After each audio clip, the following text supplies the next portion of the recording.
Well, hey, welcome to this webcast. Jonathan Foust here. I am delighted you've joined me, and I'm doing something a little bit different. Coming to one of my favorite spots here early in the morning.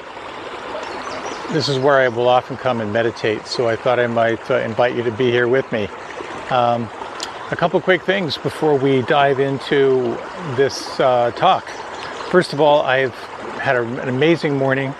I saw a doe with a newborn fawn on an island. That was pretty cool. And a lot of the usual suspects here. A lot of great blues, cormorants, mallards, heard an eagle off in the distance. They've sort of taken off. But anyway, I thought this might be a nice way to do a short meditation and introduce this talk. The following talk is on vritti, on energy, managing your energy, part of the 10 perfections. So you need firepower to stay awake in this life if you don't already know that. So nice to have you here. A couple quick things. First of all, thank you to IMCW, the Insight Meditation Community of Washington, to Glenn Harrison for producing and streaming this. A big thank you to Rita Moran, our mindful movement leader, and a big announcement, and that is to say we are suspending mindful dialogue. So mindful dialogue, which Ray has been leading, we're going to let that go for now while Ray is in his recovery time. So as a substitute, send him some love and some good vibes. He and Tara are doing really, really well. So there's that. No new events coming up other than streaming these talks through the summer.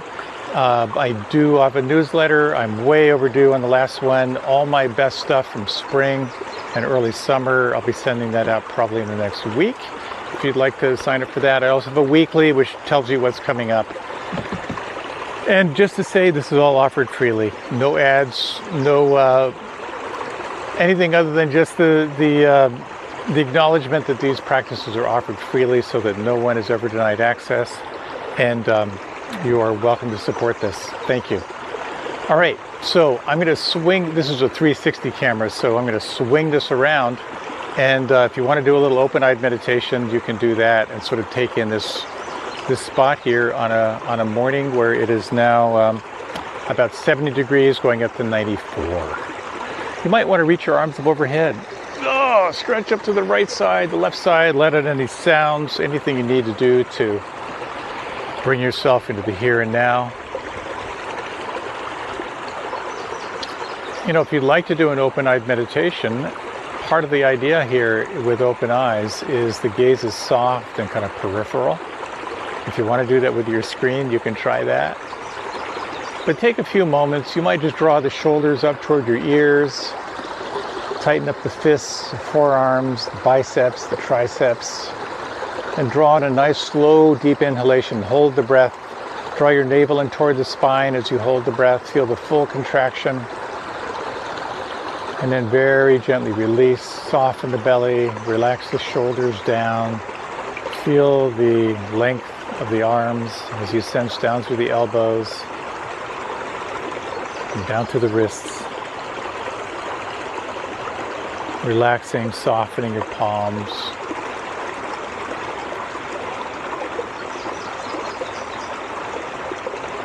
Over the next 3 breaths, how much more could you relax and soften inside right now?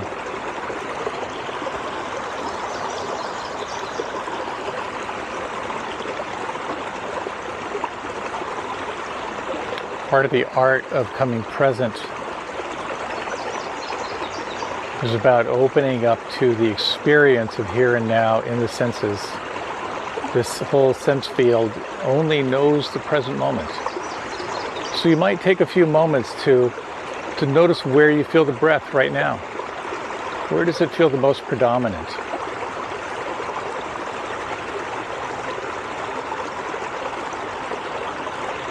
And could you relax or soften your breath right now, right where you feel it?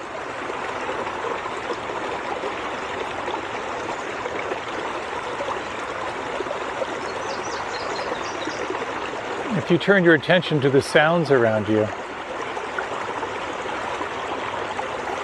can you sense this quality of effortless listening.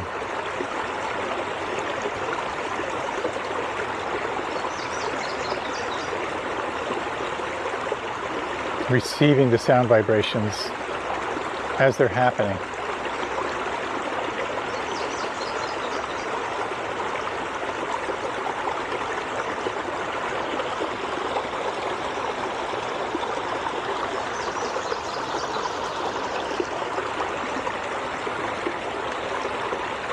You might take a few moments to relax the thumbs, relax the fingers, and sense from the inside the volume of your hands.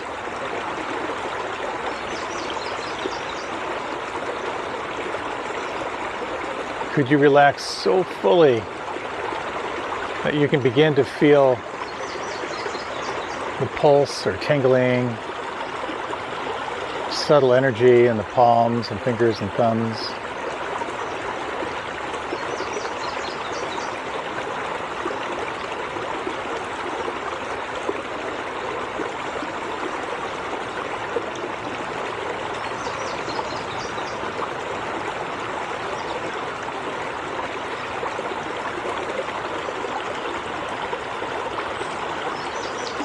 And you might, as a way of collecting or gathering your attention, just select some particular point. It might be the feeling of the breath, or the vibration of the sounds, or this felt sense in the palms.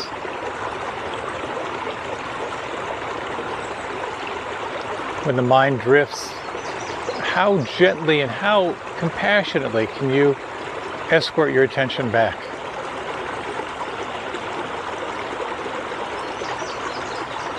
The experience of here and now, a quality of relaxation and a quality of allowing.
Is there anything right now that could relax or soften on the inside?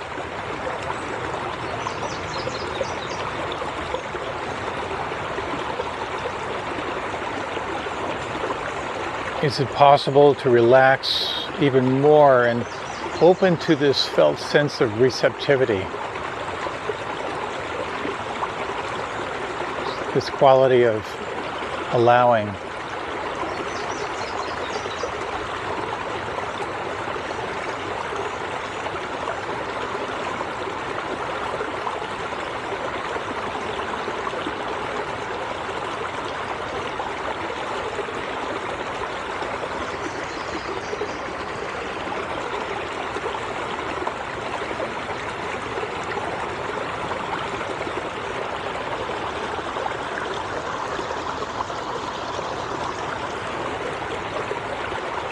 You might find it possible, as you relax even more and widen your awareness 360 degrees, you can have this sense of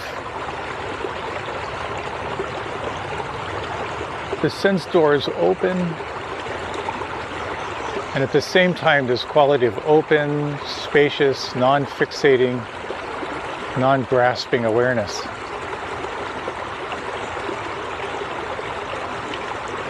Awake and allowing.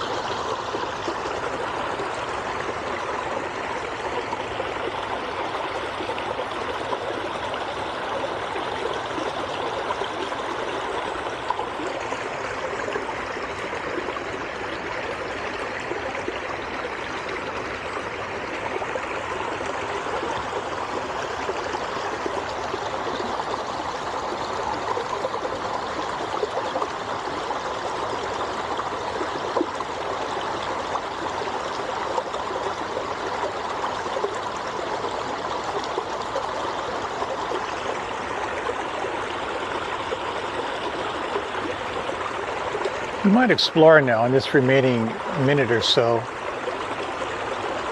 suspending any sense of doing, of effort, of control, and exploring more of this sense of deep allowing,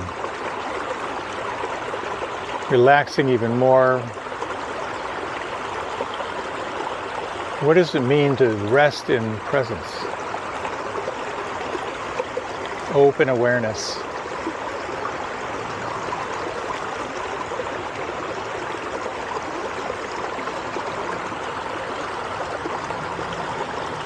As you sense the mind as well as the body, what could relax or soften right now?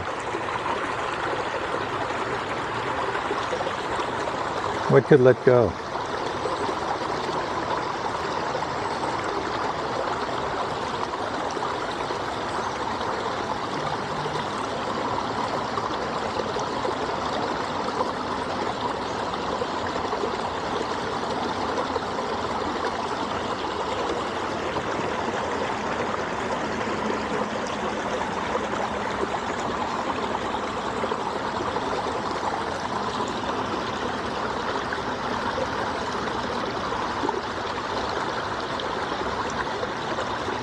You might notice how little breath is required when you are relaxed.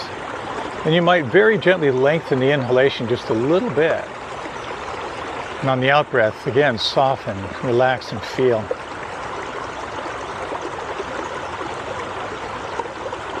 Awake in the senses, in this quality of energy, of feeling.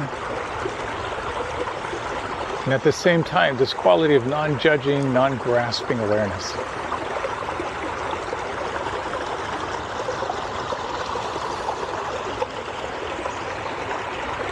Letting your body begin to move and shift and adjust in any way that feels good for you.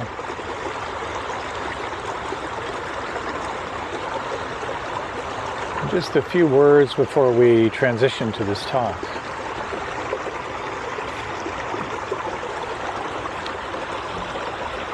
One of the components of waking up to life is having energy, life force, prana, chi, ki, Holy Spirit, animus. Nurturing that allows you to do this important work or this calling, to be awake and to see into the nature of reality. So the following talk is about this quality of nurturing energy, listening to energy, partnering with energy as an integral part of spiritual practice. Hey, I hope you enjoyed this this meditation. And I'm so happy to share these practices with you. This talk is from a couple of years ago. And I remember this one. I really like this talk. I hope you do too. Thank you so much. Many blessings. You may be familiar with this story. It's a story of a couple who brought home their newborn daughter. And their little girl, little toddler, insisted that she be alone with her in the room. Made quite a point about having some alone time with her. And parents were a little concerned. Well, why does she want to be alone? Is she going to do something unskillful? And so they allowed her to go in the room, but they kept the baby monitor on. And the little girl says to the newborn, "Remind me where I come from. I'm starting to forget." There's something about that story that's really touching, whether it's true or not. I think we all have some obscure sense of where we came from and something that we forgot. How quickly we become absorbed into this world and believing that this plane is permanent. You become identified with your body, with your thoughts, with your beliefs. And a big part of mindfulness is remembering. The breath practice of anapanasati is remembering the breath, and remembering the breath as a doorway, sati. So it's a big part of the practice, just remembering. And that's remembering the mystery. It's remembering who and what you really are, remembering who and what you really want. And remembering, it takes a certain degree of focus. And it requires a certain degree of energy to stay present to remembering and not get lost into identification. And so while you're here on this human plane, how do you skillfully manage your time while you're here? And the focus of this talk, how do you manage your energy? How do you manage your life force? I'd like to talk a little bit about virya. Virya is related to the word virility. In Sanskrit, vira it's the hero. And this refers to this quality of zeal, of courage. It's kind of the opposite of sloth and torpor and defeatism. And it really lies at the root of this whole allegory of the hero's journey. It's about cultivating the energy and the courage and the vitality to go out there and do what needs to be done in your life. So when it comes to energy, we have this sense of kind of like falling back on false energy. You may know there's a cartoon of these two guys sitting on the corner, shabby clothes, drinking wine out of a brown paper bag. And one guy says, I used to be president of a company. I had a home in Switzerland. I had my own jet. And then I switched to decaf. So we draw on false energy to get us through the day, through stimulants and all that stuff. But what we're exploring here is that deeper sense of vital energy and courage that carries you through this life. We've been exploring the 10 perfections. These can be viewed as kind of an ideal sense of an engaged life. Generosity is this amazing doorway to recognize your interconnectedness. Noticing how the lack of generosity reinforces who you are as a separate self. The second of cultivating virtue is a sense of internal and social justice and the guidelines by which you live your life. The third is around renunciation, around cultivating really deep simplicity so that you're not distracted by worldly things, but you maintain a focus on what truly, deeply, sincerely calls you. We talked about cultivating wisdom and insight, how wisdom and insight help you to see more clearly into the nature of reality, to see what's actually true. And this talk is about cultivating vitality, energy, diligence, and courage, another part of the 10 perfections. So what I'd like to talk about is understanding and getting to reality of the finite and untrustworthy length of your lifespan. No guarantees. The second is to talk about how you can manage the energy, the life force that you have available to you. The third is how to evaluate how you can invest and use your energy in your life. And the fourth, to talk about how you can build vigor and momentum in your practice. So recognizing the finite nature of life is a pretty critical component here. And again, back to remembering. I've had an ongoing love affair with motorcycles since a really, really young age. I got my first motorcycle when I was, I think, 14. When I moved to, after grad school, I moved to Albuquerque, New Mexico. I got a job teaching. And I sold my car and bought a motorcycle. And motorcycling in New Mexico is amazing. Just, beautiful, always clear skies, and a real joy. But one time when I was in the kind of up in the Northeast Heights, I was sitting at a stoplight, and a car to the lane to the right of me blew through the stoplight, like at 50 miles an hour. I just noticed that. I went on, stopped at the next stoplight. A car pulled up to me, to my right, and the driver rolled down their window. And the driver said, "You have no idea what happened back at that last light." So that car was in your lane. And at the last millisecond, it shifted into the right lane and blew right by you. A little death reminder. Just like that, it would have been over for me. And I remember thinking like, wow, isn't that amazing? I could have died back there. And then I'd say 3 more stoplights, I kind of forgot about it. I was back to being someone on his way somewhere.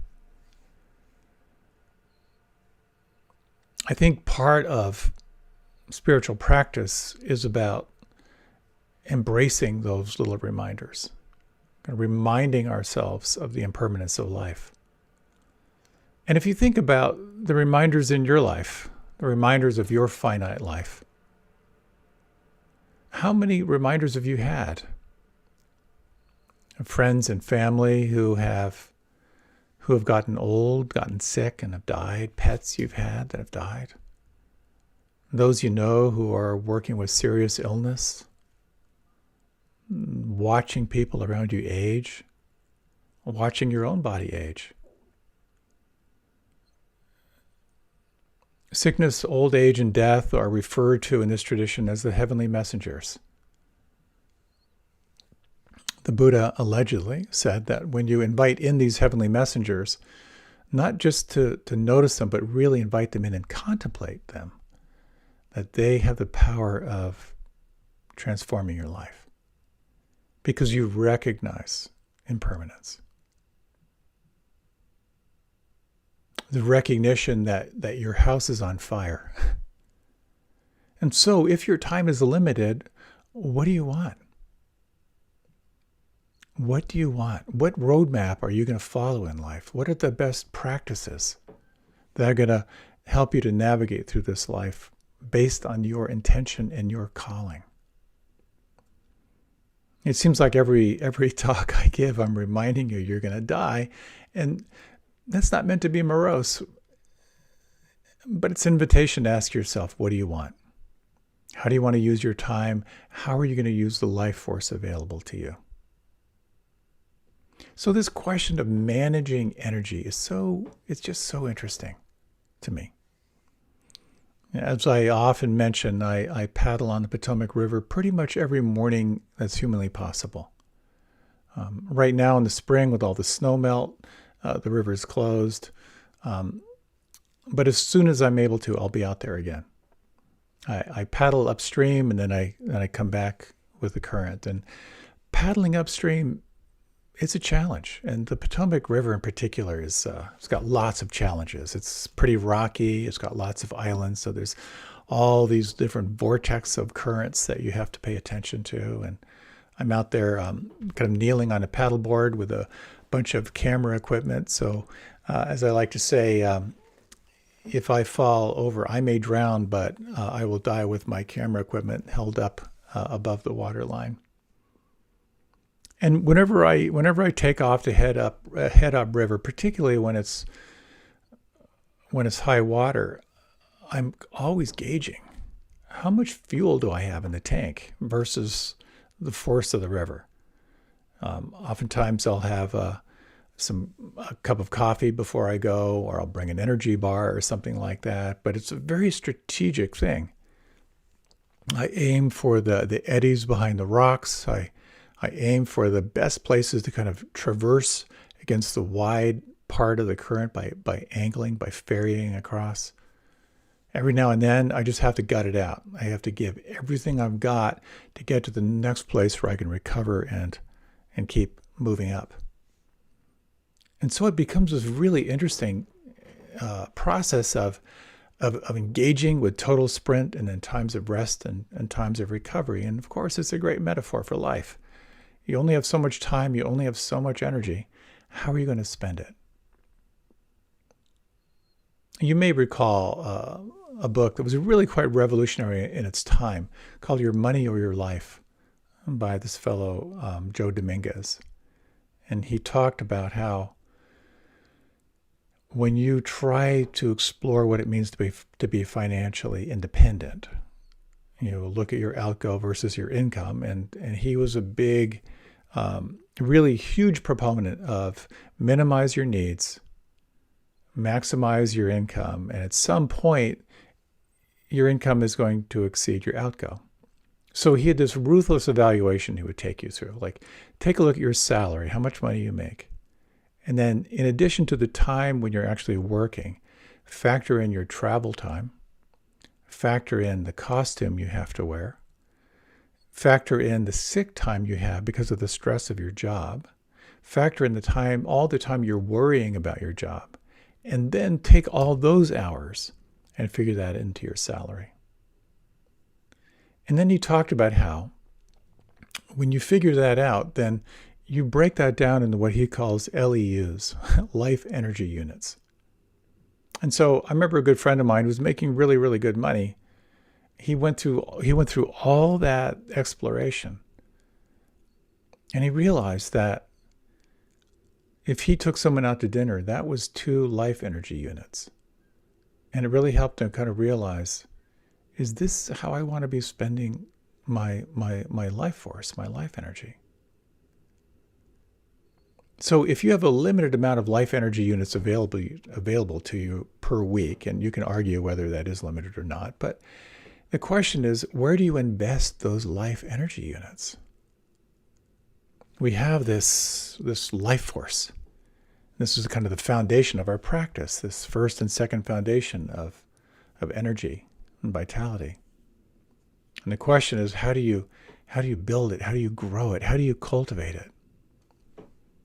And managing this primal energy is really an important part of the path. We have kind of physical health, which is to really look closely at your activity, your physical activity, your sleep, your diet, your exercise, the quality of rest. As you're navigating up the river of your life, where are the times when you strategically focus and give it all you got, and the times when you strategically rest and recover? And this is, of course, a whole science of exercise physiology right now. It's the balance of challenging yourself, but also recovery. That if you challenge yourself without recovery, you end up harming yourself. But if you focus more on recovery without challenging yourself, then you're not optimizing your life. But then, in addition to physical health, there's emotional health. Of looking at what is it in your life that's between you and feeling alive and vibrant. Your home life, is it harmonious? The intimacy in your life, the meaningful relationships, are they feeding you or are they draining you?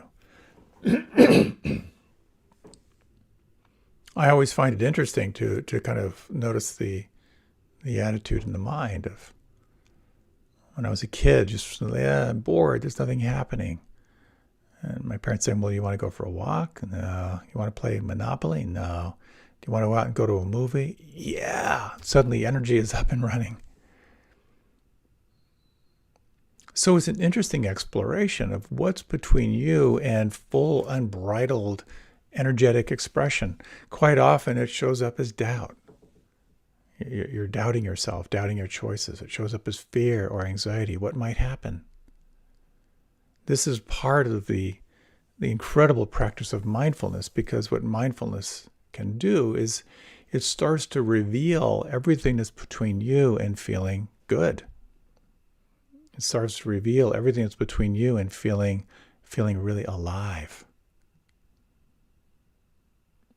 So there are these stories of people who have tapped into incredible strength, like, they'll lift the car off a child. There are these moments of like infinite energy, but chances are you're working with what you've got inside. And so if we really kind of view one aspect of energy, of life force, it's about really looking at how to manage the fuel that you have available to you. And I find it really interesting to touch on something referred to as the 7 factors of awakening. Now, this whole idea of swimming upstream or paddling upstream is a metaphor that was used in the Buddha's time. That if you want to wake up, if you really want to wake up to reality, you're going to be swimming upstream against your conditioning, but also, he pointed out, against the conditioning of the culture. The culture is not so into waking up. It's more around focusing on what you want. Look for happiness through the senses. And if there's something unpleasant, find a way to nuke it or neutralize it. But if you really want to be awake, particularly if you're challenged, just a very brief touch into these 7 factors of awakening, because these are kind of the conditions that allow you to be really present and awake to your life. The first is mindfulness. It's kind of recognizing the phenomena of reality. The second is investigation, the capacity to kind of move to actually really look closer. It's one thing to recognize, for example, let's say you're having a rage attack. Mindfulness is recognizing it. Oh, here it is. Investigation is, wow, let me check this out. What is this experience inside? Now, the third factor here is virya. The third factor is energy. It's the energy required to look at it, but it's also kind of the determination, kind of the courage, like, okay, I'm going to take a look at this. The next is referred to as joy. And my interpretation of this is like, there's a joy of discovery. Like, let me see what's behind this experience of anger right now. Now, the next is relaxation. Now, how could that factor be present? Why is that important? Well, in order to feel, you have to relax. So there's both kind of like the energy, the determination, a sense of the joy of discovery, but also, wow, let me really feel this. Let me really feel this. Let me relax and feel it, which kind of blends right into concentration. Let me stay with it. I'm going to stay with this right now. And finally, equanimity, which is kind of a quality of steadiness. Let me just stay present to this and allow anything to happen. So can you get a sense of the factors that go into sort of deconstructing something that's arising in any given moment? To be able to name it, just to be able to see it. The willingness to get more intimate and investigate it. The determination, the energy to, I'm going to stay with this, and I'm excited about learning about this. So let me relax a little deeper. Let me feel it a little better. Let me really hone in on staying with this. And at the same time, let me create a sense of spaciousness so I can allow it to shift and move and change. It's a fascinating thing. And what I find is, for myself and certainly for others, that when you're swimming upstream against some challenge, if one of these factors isn't there, then it's not the optimal condition. If you can't be mindful, if you're just sort of scattered into reactivity, it's going to be very, very hard to stay present. If you're not willing to get intimate with what's happening, if you don't have the firepower, if you're not that interested, if you can't really soften into it, and if you can't stay focused, and if you can't move into preferenceless awareness, it's not going to be really very fruitful, perhaps.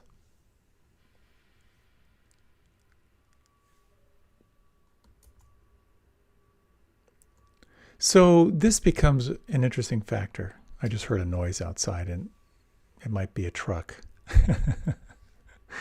I mean, it is a truck. I just don't know what truck it is. So what do we do with the energy? Well, first, what happens is the more you stay present to what's between you and feeling free, what's between you and feeling more and more alive, the more you start to become aware of all these different elements. One of these elements has to do with greed, wanting it different. Another element has to do with hatred, with kind of pushing away. And a third has to do with delusion, which is simply not seeing clearly. But when you can call on determination, when you can really foster the life force, that you can really swim upstream in your life, there are three things you're doing. First, you're developing your character. You're cultivating the sincerity, the focus, the desire to be awake. You're also developing your practice. You're developing skill sets. And it's really, really critical. Because the more you practice mindfulness, and that could be in a broad or very specific sense, the more you realize that different tools are appropriate at different times. You realize that there are times when the mind is scattered, so you need to draw on concentration and focus and calming. That there are times when it's really helpful to take this stance in meditation of being kind of the open monitor, building your capacity to simply rest in preferenceless awareness. And then there are times when it's very, very skillful to just allow things to be. And there are times when it's important to investigate, to practice the rain technique, for example, or to call on loving presence as a way of staying present to something difficult. All these skillful means begin to become part of your repertoire. And then there's a third quality. Beyond just developing your character and developing your skill set, it's around practicing in order to serve others. Recognizing that the more you calm yourself, the more you are available to others. The more you cultivate compassion, the more that compassion is available for others. Back to that beautiful line from Thich Nhat Hanh, who says, when one person in the boat is calm, the rest of the boat will be calm. So it's being that calm one in your boat. And so again, it comes down to what's your goal? Like, what are you wanting? What's the star by which you're navigating your life? And then what are the practices? What is it that's going to support you in moving toward that which is most important when you have that sincere sense of what you want? What feeds you? How do you fill your cup? There's a beautiful story a writer was sharing about. He was a professional writer. And the doctor at the birth of his child was talking with him afterward. It was a challenging birth, but the doctor kind of explained what he did. It was like an emergency procedure. He did it. And as they were chatting, this doctor said, "So what do you do?" He said, "Well, I'm an artist and I'm a writer." And the doctor said, "I really wish I had gone that path. of being an artist. And the writer said, well, it seems like, in your profession, you just saved my child's life by knowing what to do so skillfully. That's an art unto itself, isn't it? And the doctor said, yeah, it went well in there, and I can tell you why. Because I woke up early and I played Chopin for an hour.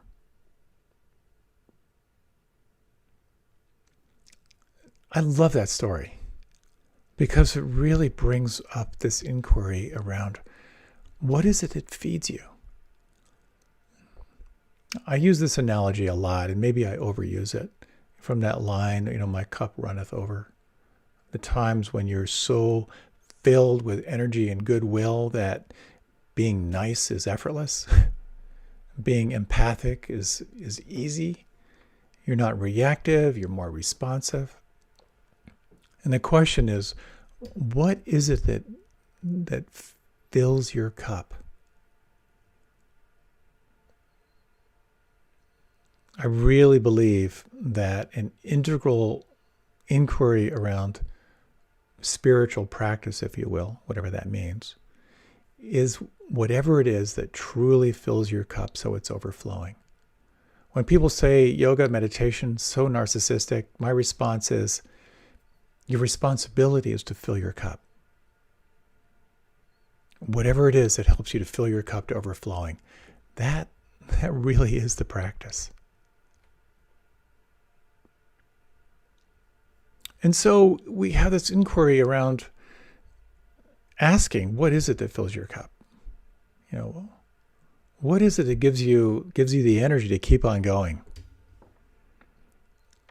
Kind of back to paddling on the river, one of my favorite things is going up less than a third of a mile upriver are two nesting eagles. They've been there for the last many years, and watching the eaglets when they're born and how they start poking their heads up, and then they start standing, and then they stand on the edge of the nest, and then there's a time period where you can see them kind of in their teenage years. They're wanting to be in the world, but they're not quite ready for it. And so what they do is they just stand at the edge of the nest and they flap their wings. They kind of pretend flying, but they're not ready to fly. And in fact, if you've ever noticed that the eaglets look bigger than the adults, that's because they're born with these pinion wings that help them to learn how to fly easier. And then when they molt, those pinion wings fall away, and then they come in with a full kind of white plumage and so forth. So it's kind of like training wheels or training wings. And I remember once I was paddling upriver, and I'm always eager to kind of check out where they are. And after a while, these eaglets start hopping from branch to branch. And then I saw this brown bird down kind of deeper in the foliage. And I realized that what had happened was this eaglet had sort of hopping from branch to branch. It either had fallen or it flew to a lower branch and it wasn't able to fly up. And I just kind of felt sick for it. I know there was nothing I could do, but we kind of have this idea of a Disney moment, when the orchestra swells and the breeze comes and the bird flies and everything is perfect. That's not that way. It's little hops and little risks. It's just about playing an edge. And this eaglet had maybe kind of pushed it a little far. But I'm happy to say that somehow it was able to kind of hop its way back. But I remember thinking about that eaglet through the night, is it going to be okay? But this is the life force kind of pushing through the eaglet. It wants to be alive. It's designed to take risks. It's designed to kind of push the edges. That's what makes it stronger. And when you think about it, or when I thought about it, it was like, how many times have I done incredibly dumb stuff in the name of testing my own skills? Jack Kornfield has this great line. He said, if there are adolescent males around, the primary inquiry is there anything life-threatening we can do around here? I could cringe at the crazy stuff that I've done with whitewater paddling and kayaking and climbing and motorcycling and hiking and all kinds of stuff. But we're drawn to that edge. We all have an edge we're drawn to. And when you think about the growth in your life, how many times have you gone to an edge and had to dig deep? And how many times when you're on that edge do you feel like you're alive? In yoga, we have this term where you kind of go to a posture and you go to that place where it hurts good. It's like, it's not pleasant, but there's something about that unpleasant that you know is good for you. And so it becomes a real question of like, what is your edge right now? Is there something in your life that's really challenging? That's kind of what I like to think of as what you can't not do. We're going to dive into a little inquiry that in a little bit.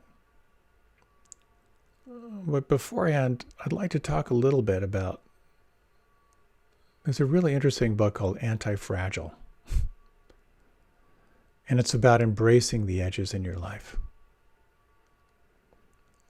That when you really, really want something, you've got to pay something for it. You've got to sacrifice something for it. And this is about that edge. You know, if you want to be more happy in your life, if you want to be more awake in your life, what are you willing to sacrifice for it? There's a wonderful non-dual teacher who I get a lot of inspiration from, and he talked about this. Like if you really want to be awake in your life, there are a number of factors. One of them is sincerity, to know in your heart, this is what I truly, deeply want. And then there's this sense of resilience, a focus, of staying with it. Knowing that just like you're on the river where you've got to focus, but you also have to rest and conserve and manage your energy. That's kind of what this comes down to. What do you really want? And how do you manage your energy and your courage to stay on that edge? So you can maybe get a sense of how, when you're managing your energy, if you have a lot of energy but no direction, there's some serious challenges here. You can end up going down a lot of rabbit holes. I think I mentioned earlier this kind of curse, may you be successful when you're young. When we know all these stories of destruction that can occur. If you have a lot of energy with no awareness, it may be that you are striving and running after things you don't really, really want.